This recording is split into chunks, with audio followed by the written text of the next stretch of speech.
Thank you for coming along, and here we are, the Southampton support group, and our special guest today is Sylvan Mason. You'll remember when we had Keith Skews here a couple of weeks ago, Keith was talking about his time out on the Mi Amigo, and that Sylvan came out to promote her single, and because the weather turned and the tender left, she actually ended up stranded on the Mi Amigo for a weekend, and she was one of the only females in the 1960s to actually spend overnight on board it. So Sylvan has very kindly come along tonight to talk about her experiences on the Mi Amigo that weekend, and also some of the other things she's accomplished in her life, which she'll tell you about later on. So I'll hand you over to Sylvan. She's got some notes that she actually wrote it using a piece of Radio Nord notepaper that was presented to her by Tony Blackburn and Keith Skews, that she still has, but she's typed them up tonight, so she's going to read out her notes. And feel free to ask any questions as we go along.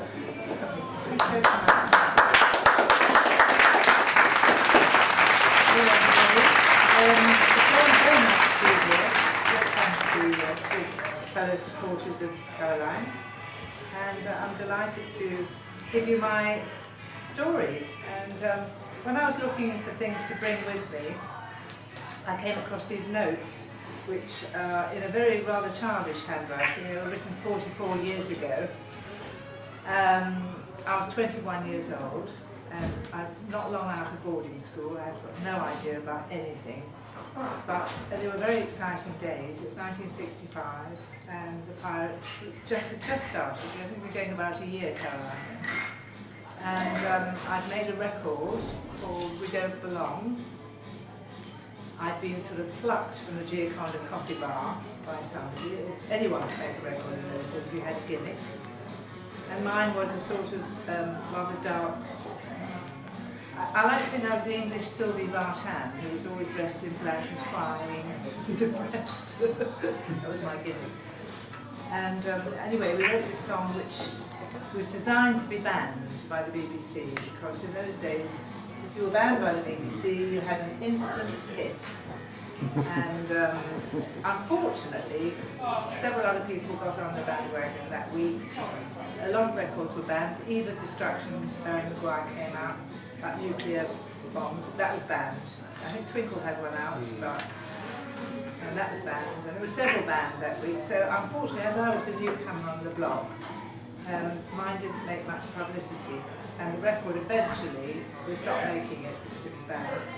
But dear old Radio Caroline, while it was still available, took me on, and I was in their charts, and I went out for a promotion.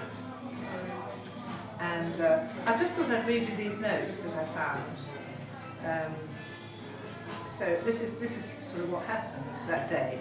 Taking with me an extra sweater, unlike all these miniskirts you see in the film. It's jolly cold out there.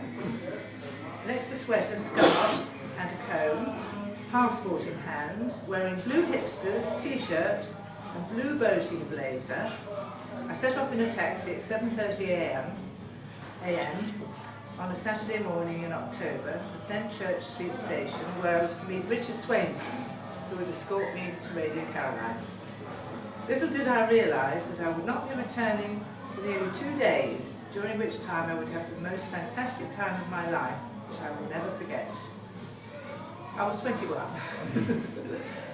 I was on my way to the Mi Amigo pirate ship, 3 miles out at sea from the Essex coast, for a brief visit to meet the disc jockeys and introduce my record, which had entered their Hot 65 at number 57. The train from London pulled into Harwich Station, where there was a terrific breeze blowing. When I got onto the tender that does a ferry service between the pirate ships Radio Caroline and Radio London, the captain was very pessimistic about our chances of being able to board the Caroline ship, as he thought it was too rough, but eventually we decided to chance it. The crossing to the Mi Amigo took about another 3 hours, very rough, and we finally arrived at 12:30. I clambered on board, went immediately to introduce my record, We Don't Belong, which had recently been banned by the BBC because of its Romeo and Juliet theme on the Sounds of the 60s show.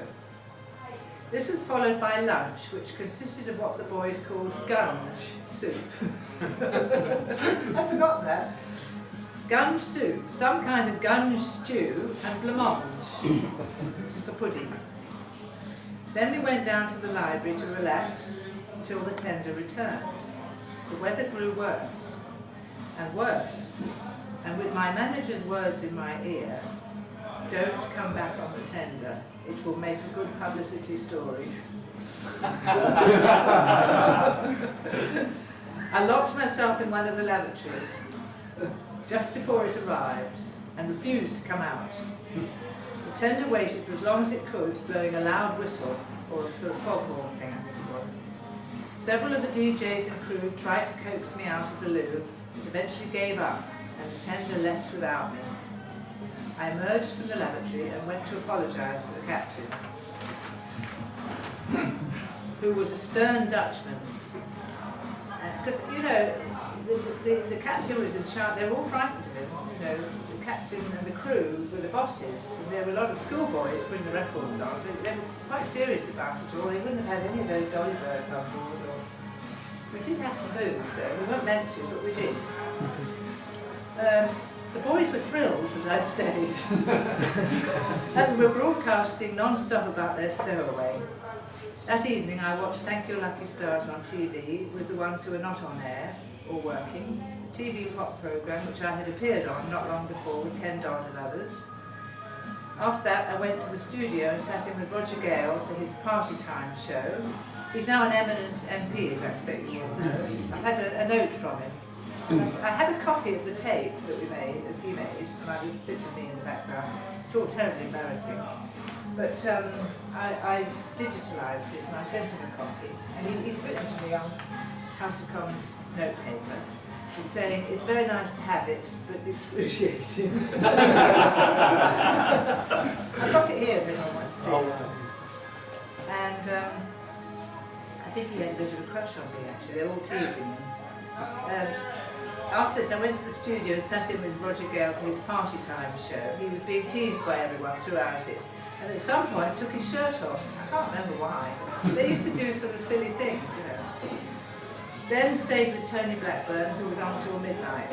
After this, we all had a party, and I wrote in my diary, "Got tight, bed 3:30. On my own, I hasten to add to say. I was given a double bunk room to myself, which two of the boys had vacated for me, and someone had written on the door, "Ladies only, unfortunately." On Sunday I wrote, "Lovely day, up 11:30, lunch 12, did Star Verdict show live with Tony for half an hour.